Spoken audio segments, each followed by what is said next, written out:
The hotel housekeeper left extra towels and said, "Pack your bags now. Check out through the service exit." "I'm sorry, what?" I said, looking up from my laptop where I'd been typing notes about today's testimony. The prosecution had finally connected Pinnacle Pharmaceuticals to the contaminated cancer drugs that had killed over 200 patients across 6 states. The woman standing in my doorway wasn't the usual housekeeper. Her uniform was wrinkled, her hands shaking as she clutched fresh towels like a shield. "Dr. Hoffman, they know you have the evidence. The real evidence about the clinical trials. Pack now. Leave through the service elevator. Take the stairs to the parking garage." I stared at her in confusion. My press credentials clearly identified me as Jennifer Walsh, investigative journalist with the Washington Herald, but she'd called me Dr. Hoffman, and she knew about evidence I hadn't mentioned to anyone. The pharmaceutical fraud trial had been my assignment for 3 weeks, documenting Pinnacle's criminal negligence in manufacturing drugs that killed cancer patients. "I think you have me confused with someone else," I said carefully. "I'm a reporter covering the Pinnacle trial. I don't know any Dr. Hoffman." She stepped into my room, closing the door behind her with deliberate precision.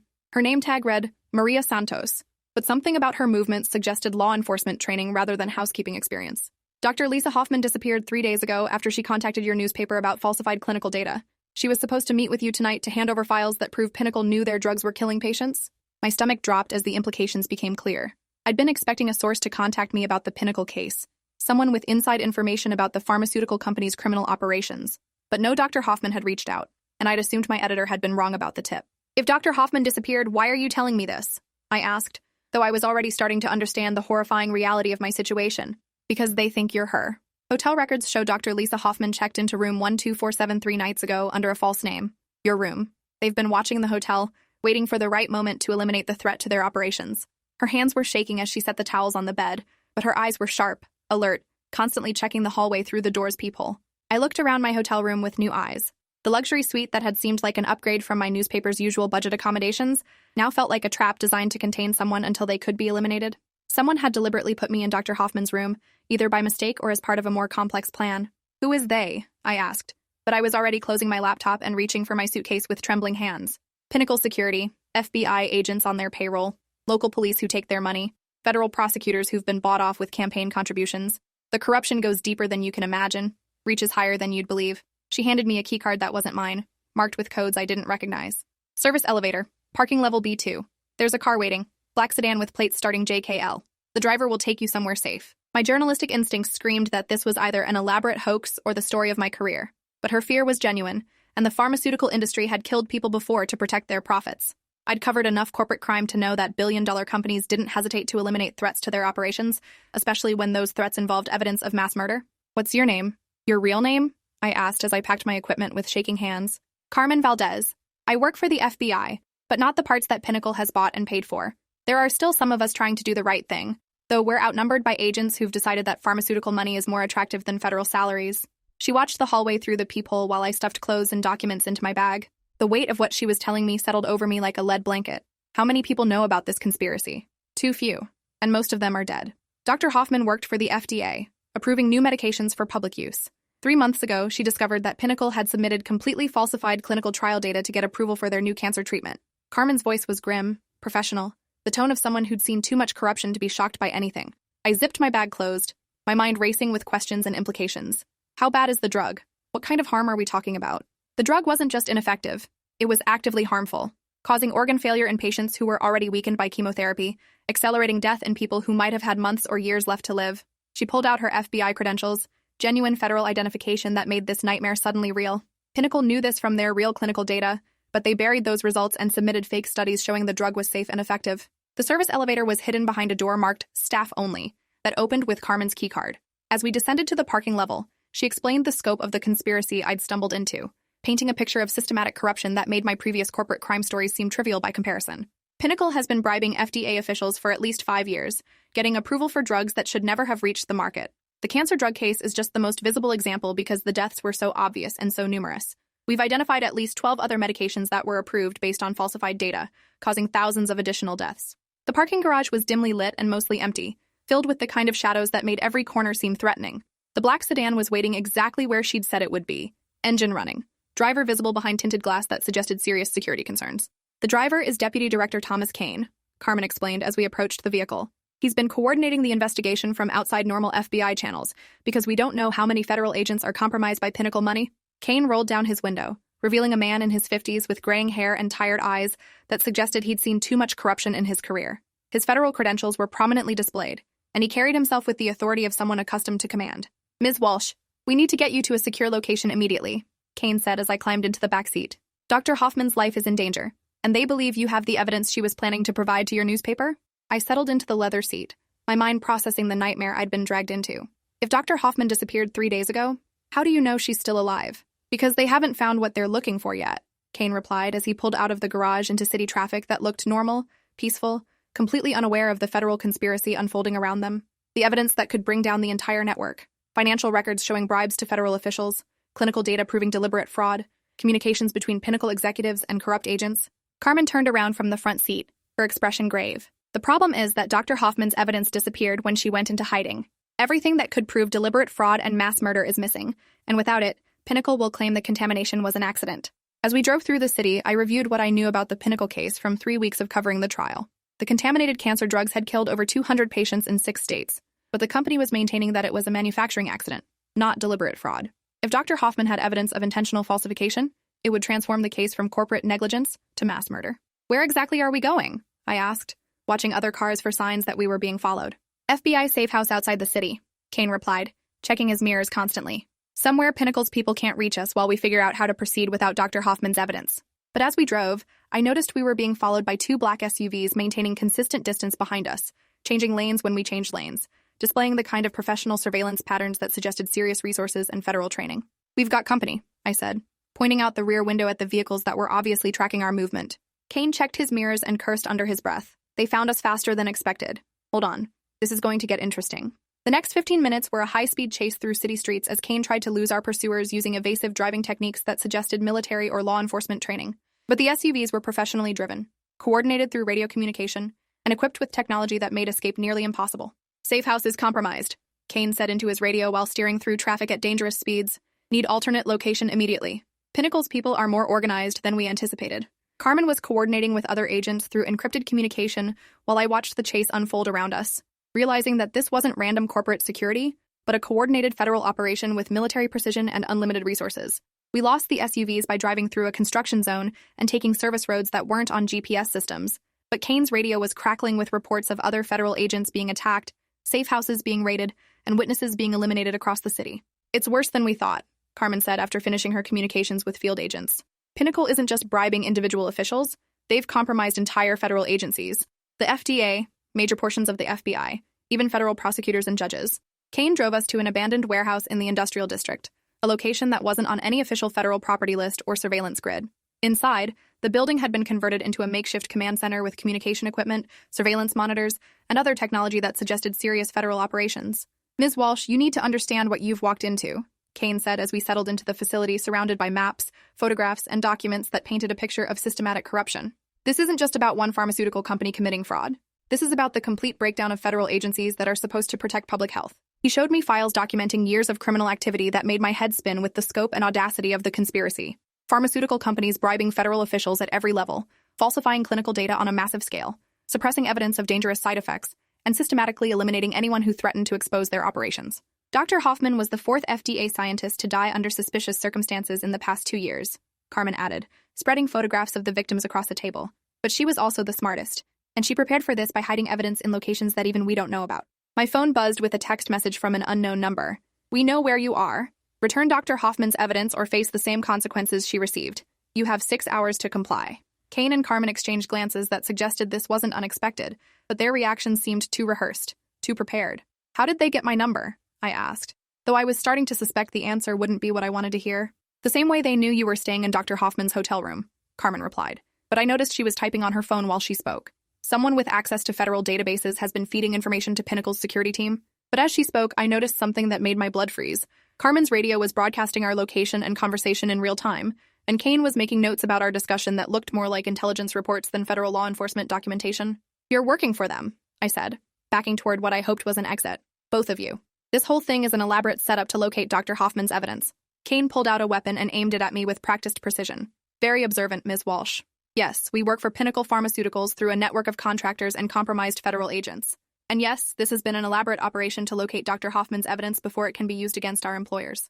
"But I don't have any evidence," I protested, raising my hands to show I wasn't a threat. I told you repeatedly that I'm just a journalist covering the trial. I don't know where Dr. Hoffman hid anything. Dr. Hoffman didn't trust federal agencies because she knew they were compromised, Carmen said, dropping her FBI facade completely and revealing the cold professionalism of corporate security. She hid the evidence somewhere safe and planned to retrieve it when she met with you. But she never got the chance because we intercepted her communications. The warehouse door exploded inward with a sound like thunder, and several armed figures entered with the fluid coordination of federal tactical teams. But instead of pinnacle security, they wore genuine FBI gear and carried authentic federal law enforcement identification. "Nobody move," the lead agent commanded, his weapon trained on Kane and Carmen. "This is a legitimate federal operation targeting corrupt agents and their corporate handlers." Kane and Carmen looked as surprised as I was, their carefully planned operation suddenly disrupted by people they hadn't expected. "Agent Cross, what are you doing here?" Kane demanded, though his voice had lost its authority. "Arresting you for conspiracy to commit murder, accepting bribes from criminal organizations, and violating federal racketeering statutes," Agent Cross replied with the cold satisfaction of someone who'd been planning this moment for months. "We've been monitoring your communications for weeks, building cases against federal employees who work for pharmaceutical companies." That's when Dr. Lisa Hoffman walked through the warehouse entrance, very much alive and accompanied by additional federal agents who were clearly not compromised by Pinnacle money. She was younger than I'd expected, maybe early 40s, with the determined expression of someone who'd been planning this confrontation for months. "Ms. Walsh, I'm sorry for the deception and the danger you've been put through, but we needed to identify everyone working for Pinnacle before we could move against them systematically." I looked around the warehouse at Kane and Carmen, who were now being handcuffed by federal agents, and at Dr. Hoffman, who was supposed to be dead or missing according to everything I'd been told. "The evidence you've been seeking is right here," Dr. Hoffman said, pulling out multiple flash drives and document folders. "Complete clinical trial data showing deliberate falsification, financial records documenting bribes to federal officials, communications between Pinnacle executives and corrupt agents. Everything needed to bring down the entire conspiracy and prosecute everyone involved." Agent Cross helped me understand what had really been happening while I thought I was running for my life. "We've been building this case for 18 months, using Dr. Hoffman as bait to expose corruption within federal agencies. Tonight's operation has given us everything we need to arrest dozens of people and dismantle Pinnacle's network." "But why involve me?" I asked, still trying to process the complexity of what I'd experienced. "I'm just a journalist covering a trial." "Because we needed independent verification of the evidence," Dr. Hoffman explained, settling into a chair as federal agents secured the area. "Federal agencies can be compromised, investigations can be buried, but newspaper coverage is much harder to suppress or discredit, especially when it involves mass murder." Over the next 8 hours, I watched federal agents arrest 17 FBI employees, 12 FDA officials, 6 federal prosecutors, and 23 pharmaceutical executives who'd been part of the conspiracy that had killed thousands of patients over 5 years. Kane and Carmen were among the first to be charged, facing conspiracy to commit murder, accepting bribes, and violating federal racketeering statutes. During their interrogation, they revealed the full scope of Pinnacle's corruption network, which included federal judges, congressional staff members, and regulatory officials at the highest levels. The evidence Dr. Hoffman had gathered was overwhelming, documenting not just the falsified cancer drug data, but years of systematic fraud across multiple pharmaceutical companies and federal agencies, clinical trials that had never been conducted, safety data that had been completely fabricated, and regulatory approvals that had been purchased rather than earned. Dr. Hoffman spent hours explaining the technical aspects of the fraud to me, helping me understand how pharmaceutical companies could manipulate clinical data to hide deadly side effects while exaggerating therapeutic benefits. "The cancer drug wasn't just ineffective," she said. "It was actively toxic, causing rapid organ failure in patients who might have lived for months or years with proper treatment." The story I wrote based on Dr. Hoffman's evidence made front-page headlines for 6 weeks and led to congressional hearings that completely reformed how pharmaceutical companies were regulated and how federal agencies monitored drug safety. But the personal cost was enormous. I'd spent hours believing I was about to be murdered by corporate assassins, only to discover that I was being protected by federal agents conducting an elaborate sting operation. The psychological impact of that kind of deception takes months to process and years to fully understand. Kane and Carmen were sentenced to 25 years in federal prison for their roles in the conspiracy, along with dozens of other federal employees who'd chosen pharmaceutical money over their oath to protect public health. The sentences sent a clear message that corruption at the federal level would be prosecuted with the full force of the law. Dr. Hoffman returned to her work at the FDA, but with new responsibilities for investigating internal corruption and ensuring that clinical trial data couldn't be falsified by companies seeking regulatory approval. The reforms that followed her expose made it virtually impossible for pharmaceutical companies to hide dangerous side effects or buy regulatory approval. Pinnacle Pharmaceuticals was dissolved as a corporate entity after criminal charges were filed against its entire executive leadership. The company's assets were distributed to victims' families and medical research institutions that were developing safer cancer treatments. 6 months later, I testified before Congress about the need for independent oversight of industries with the resources to corrupt federal regulators. The pharmaceutical fraud case had exposed systematic failures that allowed companies to literally get away with mass murder as long as they had enough money to buy protection. The contaminated cancer drug was recalled globally, and new protocols were established for verifying clinical trial data independently of pharmaceutical company submissions. International health organizations implemented similar reforms, preventing companies from simply moving their operations to countries with weaker regulatory oversight. Dr. Hoffman's courage in exposing the fraud saved countless lives by preventing similar drugs from reaching the market and by forcing pharmaceutical companies to conduct legitimate clinical trials rather than fabricating results. The investigation she triggered led to the recall of 8 other dangerous medications that had been approved based on falsified data. Sometimes I think about that hotel room, about the housekeeper's warning that launched me into the center of a federal investigation that I thought was going to get me killed. The fear had been real, even if the immediate threat was different than I'd understood, and the story became more complex than anything I'd previously covered. The work continues because pharmaceutical corruption continues, but now with stronger oversight mechanisms and independent verification systems that make it much harder for companies to bribe their way to regulatory approval. Every month brings new cases of corporate fraud, but also new protections for the scientists and journalists who expose dangerous practices. 5 years later, I still investigate pharmaceutical crime and federal corruption, but with the knowledge that the most dangerous conspiracies often involve the very agencies tasked with protecting public health. Truth in investigative journalism requires understanding that your allies and enemies may not be who they initially appear to be. Dr. Hoffman and I work together regularly now, combining scientific expertise with investigative journalism to expose companies that prioritize profits over patient safety. The partnership has been successful in preventing several dangerous drugs from reaching the market, and in prosecuting executives who consider mass murder an acceptable business strategy. The hotel housekeeper who changed my life turned out to be a corrupt FBI agent, but her warning was still genuine because it was part of a larger federal operation to expose pharmaceutical fraud. Sometimes the most important stories begin with someone telling you to pack your bags and run, even when the reasons are more complex than they initially appear. The Grand Meridian Hotel still operates, but with new security protocols and background checks for employees that prevent criminal organizations from placing operatives in positions where they can monitor and threaten guests. The hospitality industry learned that pharmaceutical companies will use any method necessary to track down threats to their operations. My coverage of the Pinnacle case won a Pulitzer Prize for investigative journalism, but more importantly, it led to reforms that have saved thousands of lives by ensuring that cancer drugs and other medications are thoroughly tested before reaching patients. The award sits on my desk next to photographs of Dr. Hoffman and the other scientists who risked their careers and lives to expose pharmaceutical fraud. Carmen Valdez, the corrupt FBI agent who posed as a housekeeper, was released from prison after serving 12 years and now works for a victims' rights organization that helps families affected by pharmaceutical fraud. Her transformation from corporate criminal to advocate for justice shows that redemption is possible even for those who've made terrible choices. Thomas Kane died in federal prison 3 years into his sentence, reportedly from natural causes, though some investigators believe he was eliminated by pharmaceutical companies who feared he might provide additional testimony about corruption networks that remain active today. The pharmaceutical industry continues to fight for weaker regulations and less oversight, spending millions on lobbying and campaign contributions to politicians who promise to reduce federal interference with drug development and approval processes. But the reforms triggered by Dr. Hoffman's investigation have made it much harder for companies to hide dangerous side effects or fabricate clinical trial results. Sometimes late at night, when I'm working on another pharmaceutical fraud investigation, I think about all the cancer patients who died because a company decided that profits were more important than human lives. Their deaths weren't accidents or unfortunate side effects. They were murders committed by executives in expensive suits who never had to look their victims in the eye. The hotel towels that started this investigation are still in my apartment, a reminder that the most important stories often begin in the most mundane circumstances, with ordinary people who choose to do extraordinary things because they can't live with staying silent about injustice they've witnessed.